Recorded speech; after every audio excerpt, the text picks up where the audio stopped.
Jadi tadi paparannya cukup banyak itu. Jadi penangkapan Gus Nur dan Habib Bahar, terus kriminalisasi Habib Rizik ini apa ada kaitannya dengan proxy war dewasa ini?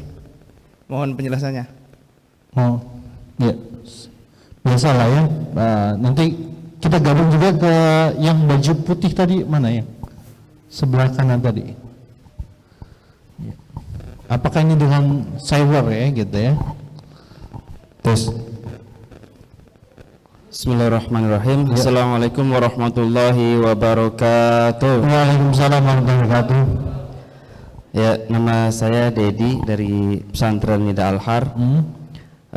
Saya mungkin mau bertanya kepada wabil khusus kepada Kiai Haji Abu Nabila dan juga kepada tokoh yang lain. Kira-kira apa tanggapan dari Kiai dan tokoh-tokoh yang lain apabila nanti Gus Nur itu tetap dikriminalisasi dan dipenjara gitu, diperlakukan tidak adil. Kira-kira dari para tokoh sekalian itu apa yang akan tanggapannya yang akan dilakukan? Mungkin demikian. Assalamualaikum warahmatullahi wabarakatuh. Alhamdulillah ini kebagian jatah semua ya. Jatah menjawab ya. Silakan Mas Ustadz Ahmad.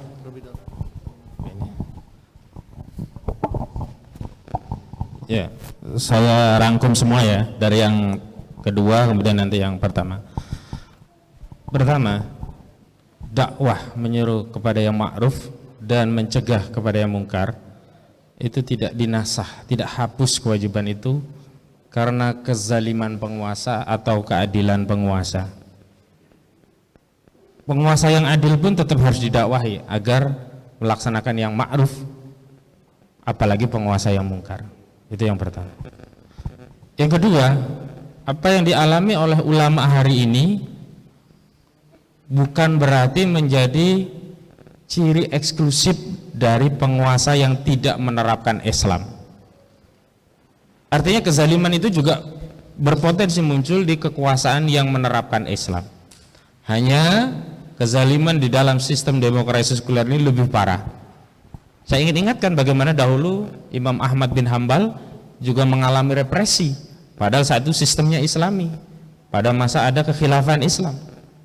Artinya siapapun yang hari ini menisbatkan dirinya sebagai pengemban dakwah, yang dia konsisten menjalankan aktivitas amar ma'ruf nahi munkar, harus siap dengan segala resiko dakwah. Apalagi di dalam sistem yang memang value-nya, nilainya, cara mengoreksinya itu berbeda dengan kita. Kita katakan bahwa khamr itu haram, rujukan kita Al-Quran, sementara orang yang kita kritisi rujukannya undang-undang yang tidak diambil dari Al-Quran. Beda.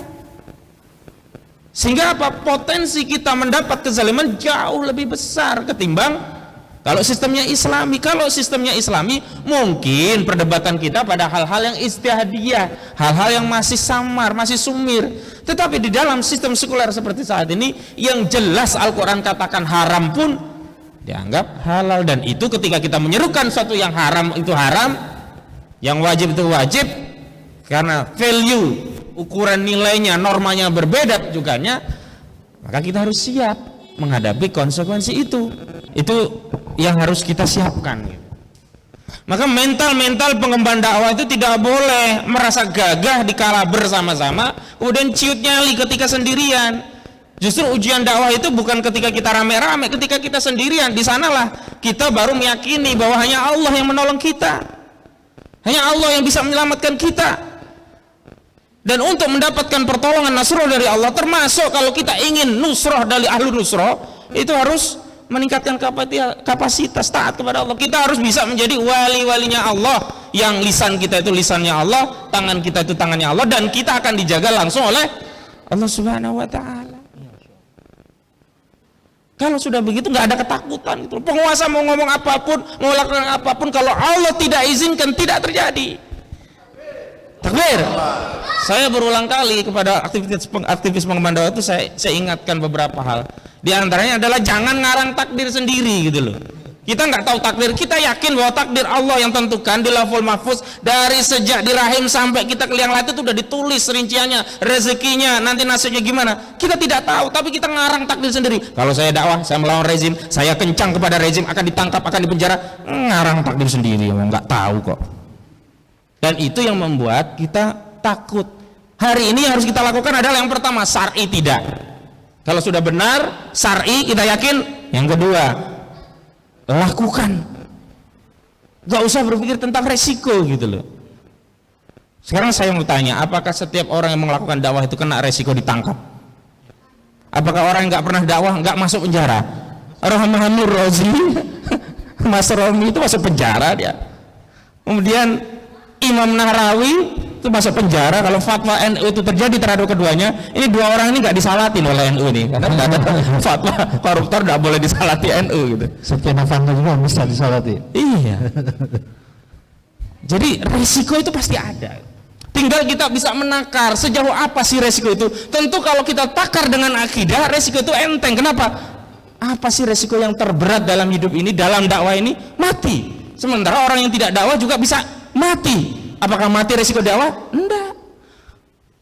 Dan ternyata Allah justru mengangkat, memuliakan orang-orang di antara orang yang beriman dengan ujian dakwah tadi gitu loh. Itu untuk yang kedua. Yang pertama, jadi kalau kita bicara proxy war, kita tidak bisa melihat perkara ini hanya sekedar kriminalisasi, pasti ada agen besar di balik itu. Dan di Indonesia itu memang yang dikhawatirkan bukan terkait oposisinya saja gitu, tapi ruh Islam. Jadi kan beda oposisinya di Indonesia dengan di misalkan di Thailand. Kalau di Thailand itu kan kontra, begitu yang kontra itu besar, disetujui oleh raja, kudeta, selesai. Karena di Thailand itu rata-rata peralihan kekuasaan dengan kudeta, asal udah lapor pada raja, jenderal, ambil alih, selesai. Rakyat dukung, selesai gitu loh. Di kita ini memang yang menjadi soal itu ulama-ulama itu bawa semangat spirit Islam yang itu baik kekuasaan Cina yang sosialis komunis dan Amerika yang kapitalis liberalis tak mau kalau Islam sampai pada tampuk kekuasaan.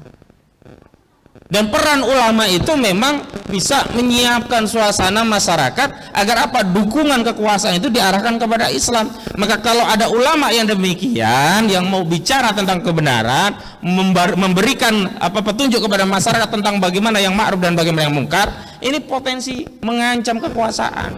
Baik kekuasaan itu dikendalikan oleh proksinya Cina yang komunis atau proksinya Amerika yang liberalis sekuleris. Jadi kita ini nggak boleh merasa hanya Cina PKI ancaman kita, padahal fakta nyatanya juga liberalis itu juga merengsek, berebut dua-duanya. Mereka ini berbeda pandangan tentang bagaimana membagi jarahan harta jajan di negeri ini. Amerika mainnya masih tambang, Cina mainnya sekarang sudah merengsek ke tambang nih. Amerika jengkel nih, makanya undang-undang cipta kerja didorong oleh Amerika agar tidak disahkan dulu. Mereka masih nego nih dua-duanya. Jadi kita ini kadang-kadang menjadi apa ya, proksi permainan tingkat tinggi di antara mereka gitu.